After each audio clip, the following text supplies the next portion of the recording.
The channel. सो आज से हम जो है पॉलिटी का सेशन जो है वो स्टार्ट कर रहे हैं।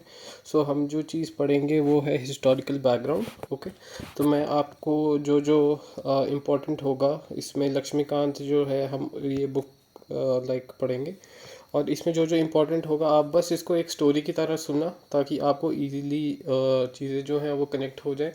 मैं नहीं चाहता कि आप अभी ज़्यादा फैक्ट में घुसो, आप बस ओवरव्यू लो। और जब भी आप ये वीडियो देख रहे हो तो इस वीडियो को लाइक आप सुनो और थोड़ा एंगेज करने की खुद कोशिश करो। कोशिश करना कि ये वीडियो जो हो वो आप अकेले बैठ के देखो एंड ग्रुप में ना देखें, क्योंकि ये एक आपकी फाउंडेशन बिल्ड करेगी। जो भी एडवांस आप अगर प्रॉपर फैक्ट्स आपने पढ़ने हैं तो उसके लिए आप लक्ष्मीकांत रेफर कर सकते हो। मैं आपको हेल्प करूँगा कि कैसे कैसे आप पढ़ सकते हो। एंड इस चैनल में हम बेसिक रिसर्च पेपर भी पढ़ेंगे कि चीज़ों को कैसे याद करते हैं। तो अब मैं आपको विद एविडेंस के साथ बताऊंगा कि किन किन चीज़ों से ये चीज़ें याद होती हैं, कौन कौन से प्रिंसिपल होते हैं और क्या क्या चीज़ें जो सही में वर्क करती हैं। एंड आई होप आपको ये चीज़ अच्छी लगे। तो स्टार्ट करें हम M Laxmikanth. Okay, M Laxmikanth. Okay, हम जो रेफ़र करेंगे वो अभी इसका 5th एडिशन जो है वो पढ़ेंगे। ठीक है, 5th एडिशन। ओके, सो अभी हम स्टार्ट करते हैं हिस्टोरिकल बैकग्राउंड से। सो ईस्ट इंडिया कंपनी जो थी वो इंग्लैंड से आई थी इन द ईयर 1600।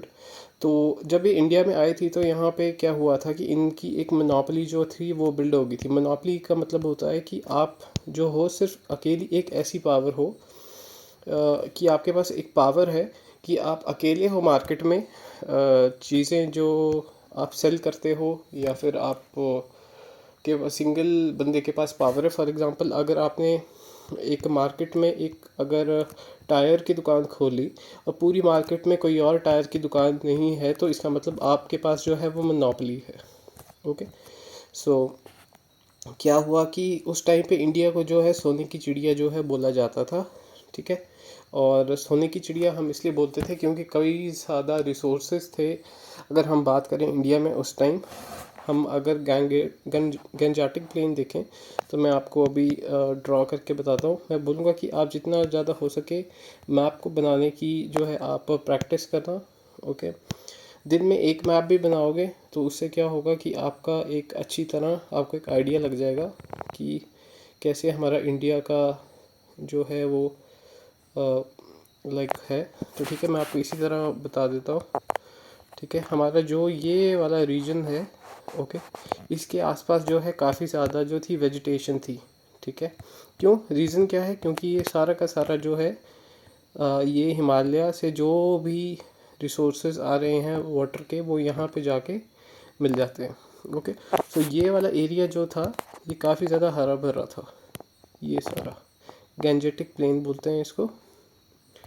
ओके, अगर इस रीजन की बात करें, ओके, तो ये काफ़ी ज़्यादा लाइक आपका राजस्थान, गुजरात, ओके, ये रीजन था। ये ट्रेडिंग के लिए काफ़ी ज़्यादा फेमस था। ओके, यहाँ पे काफ़ी ज़्यादा ग्रोथ होती थी of pulses, rice, wheat.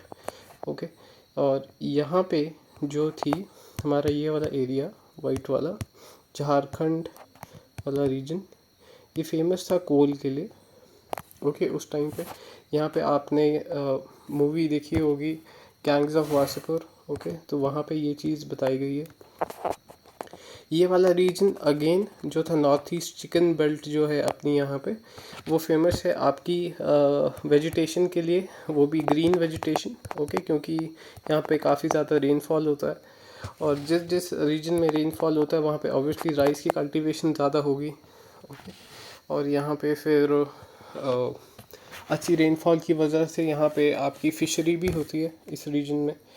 Okay, तो अगर रेनफॉल है तो जहाँ जहाँ पे बारिश होती है वहाँ पे गॉड का इन्फ्लुएंस भी ज़्यादा होता है, क्योंकि मैन जो है वो डरता है अपनी नेचुरल कैलामिटी से। तो यहाँ पे ज़्यादा आप देखोगे जो भी ये वाला रीजन होगा यहाँ पे आपको टेम्पल्स ज़्यादा मिलेंगे। सो टेम्पल्स होगा तो यहाँ पे ऑब्वियसली जो है ज़्यादा लोग जो है वो इन्वेस्ट करेंगे कल्चर में। ठीक है। कल्चर में अपना ज़्यादा टाइम इन्वेस्ट करेंगे तो वो प्रेयर भी करेंगे। ओके, जब प्रेयर करेंगे तो ऑब्वियसली वो मनी भी डोनेट करेंगे। ठीक है, तो जो भी यहाँ पे लोग थे, जो भी इन रिचुअल्स में एंगेज थे, उन सबको जो था वो पैसे वगैरह इन्वेस्ट करते थे। तो इस रीजन में जो भी लोग रहते थे, और यहाँ पे वो आप देखोगे कि वो ज़्यादा वेल्दी लोग थे।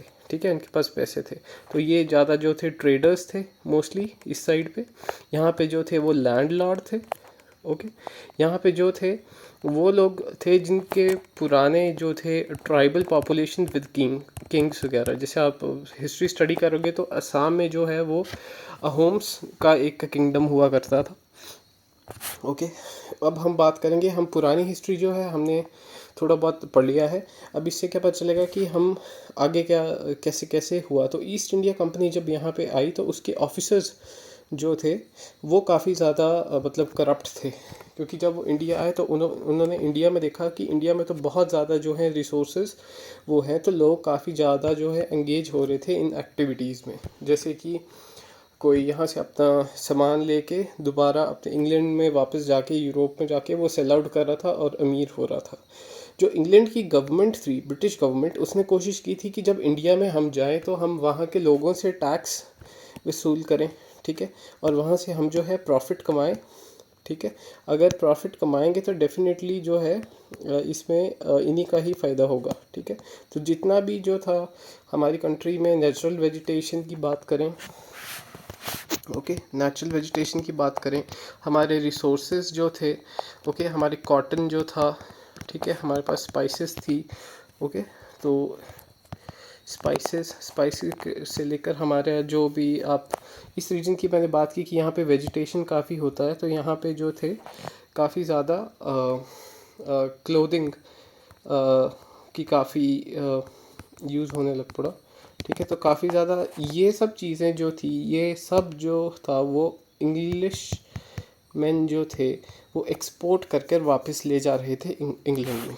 ठीक है, और अब इससे क्या हुआ कि जो बैटल ऑफ बक्सर जो हुई थी वो हुई थी 1764 में। अब आप मेरे को बताओगे बैटल ऑफ बक्सर कहाँ हुई थी और उसके पीछे का रीज़न क्या था, ताकि हम एंगेज रहें इस एक्टिविटी में। ओके, तो अब क्या हुआ कि बंगाल के बाद उड़ीसा के बाद बिहार, इस रीजन में जो थे वो दीवानी राइट्स जो थे वो किए गए थे।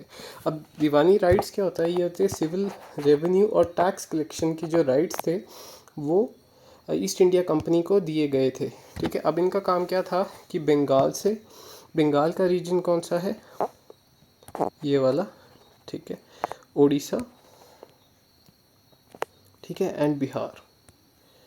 ओके, सो यहाँ पे आप देखो एक ट्रायंगल जैसा बन रहा है। तो इस रीजन को में से दीवानी राइट्स जो थे वो टैक्स कलेक्शन के वो स्टार्ट कर दिए गए थे। ठीक है, by the east India company. अब ईस्ट इंडिया कंपनी का जो काम था वो ये था कि वो इंडिया में आते थे और जो भी इम्पोर्टेंट रिसोर्सेज थे उसको कलेक्ट करते थे और वो ले जाते थे। अब क्या हुआ कि लोग जो हैं वो काफ़ी ज़्यादा, यहाँ के जो ऑफिसर्स थे वो काफ़ी ज़्यादा जो थे वो करप्ट निकले। क्योंकि वो यहाँ पे आए थे ब्रिटिश का मतलब एम्पायर और रिच होने, पर वो जो थे खुद अपने लिए भी, क्योंकि एक होता है सब्जेक्टिव और एक होता है कलेक्टिव। जो कलेक्टिव होती है वो गवर्नमेंट होती है, सब्जेक्टिव जो होता है वो इंडिविजुअल होता है। तो ब्रिटिश गवर्नमेंट ने कलेक्टिवली इन सब को भेजा ताकि सरकार का फ़ायदा हो, पर इन्होंने क्या किया कि इन्होंने अपनी मर्ज़ी से ही लाइक अपने फ़ायदे के लिए ये इन्वॉल्व हो गए। अब ये जो थे ये करप्शन करने लग पड़े थे। ठीक है, अब इसकी वजह से क्या हुआ कि जो कंपनी थी ईस्ट इंडिया कंपनी वो डेट में चली गई। ठीक है, ये डूबने लग पड़ी, इसका दिवाला हो गया। ओके, फिर क्या हुआ, अब ये जो थे ये वापस चले गए ब्रिटिश गवर्नमेंट के पास हेल्प मांगने के लिए कि अब कंपनी डूब रही है, अब हमें बचाओ। फिर ब्रिटिश गवर्नमेंट बोलती कि हमने तुम्हें वहाँ पे प्रॉफिट कमाने के लिए भेजा, डेट में आप चले गए। ठीक है, अब क्या फ़ायदा हुआ हमारी वहाँ पे ईस्ट इंडिया कंपनी खोलने का।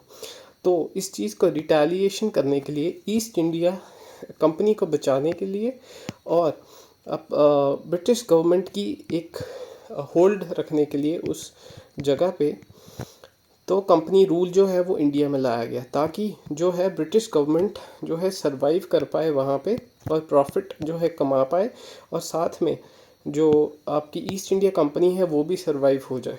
ठीक है, अब क्योंकि देखा कि काफ़ी ज़्यादा वहाँ पे करप्शन कर रहे थे, तो उसको रेगुलेट करने के लिए और कंट्रोल करने के लिए वहाँ पे ईस्ट इंडिया कंपनी ने क्या किया कि वहाँ पे अफेयर्स जो भी थे वो देखना जो है स्टार्ट कर दिए कि कैसे ऑफिसर्स काम कर रहे हैं, कैसे टैक्स रेवेन्यू का सिस्टम काम कर रहा है। ओके, तो ये चीज़ देखने के लिए ये चीज़ें यहाँ पे स्टार्ट हुई। उसके बाद क्या हुआ, एक रेगुलेटिंग जो थे वो एक्ट पास आउट किए गए। ठीक है, अब रेगुलेटिंग एक्ट जो थे वो हर एक 20 साल के बाद जो थी वो ब्रिटिश गवर्नमेंट जो थी वो लाती थी। ठीक है, हर एक 20 साल के बाद क्यों लाती थी, क्योंकि अगर वो हर एक 5 साल में लाएगी तो ऑब्वियसली काफ़ी, अगर हर एक टाइम के बाद, फॉर एग्जांपल अगर मैं बात करूं कि इंडिया में अगर मैं हर एक 5 दिन के बाद कोई रूल लाता हूं, ठीक है, या फिर 10 साल भी चलो काफ़ी अच्छा टाइम है, अगर मैं हर एक 10-10 मिनट के बाद आपको बोलूं कि आप ये करो ये करो ये करो, तो वो आप फ्रस्ट्रेट हो जाओगे। ठीक है, तो उसी तरह एक बहुत बड़ा सिस्टम को रन करने के लिए काफ़ी टाइम लगता है। ठीक है, तो 20 साल जो थे वो रेगुलेट करने के लिए जो थे वो बोले गए थे। ठीक है, तो हर एक 20 साल के बाद जो था वो ये चीज़ लाइक वो देख रहे थे कि कैसे काम कर रहा है, कैसी चीज़ें कंट्रोल में है कि नहीं। ठीक है, तो आप देखोगे कि इनके बीच का टाइम पीरियड जो है वो 20 साल का है। ठीक है, तो ये हुआ था 1773 में, फिर हुआ था 1793, फिर आया था 1813, फिर आया था 1833, फिर आया था 1853 में। ठीक है, अब ईस्ट इंडिया कंपनी एक्ट भी इसको बोलते हैं, इसी रेगुलेटिंग एक्ट, इसी आपके कंपनी रूल को, फिर इसको चार्टर्ड एक्ट भी बोलते हैं। ठीक है, जो आपका चार्टर्ड एक्ट है, अब उसमें मैंने आपको बताया कि ये रिवाइज़ करते थे हर एक 20 साल के बाद कि भाई कंपनी कैसा परफॉर्म कर रही है, कोई चेंजेस लाने वाले हैं कि नहीं। ठीक है, तो इसमें ये था। अब चार्टर्ड एक्ट का मतलब क्या है, ये एक लाइसेंस है, एग्जीक्यूटिव लाइसेंस, किस चीज़ का, वो ब्रिटिश गवर्नमेंट जो थी वो ट्रेडिंग के लिए इंडिया में ये लाइसेंस जो था वो पास आउट किया गया था।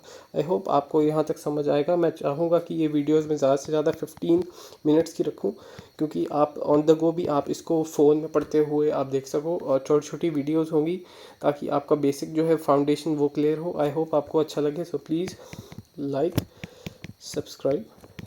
Okay, so thank you so much.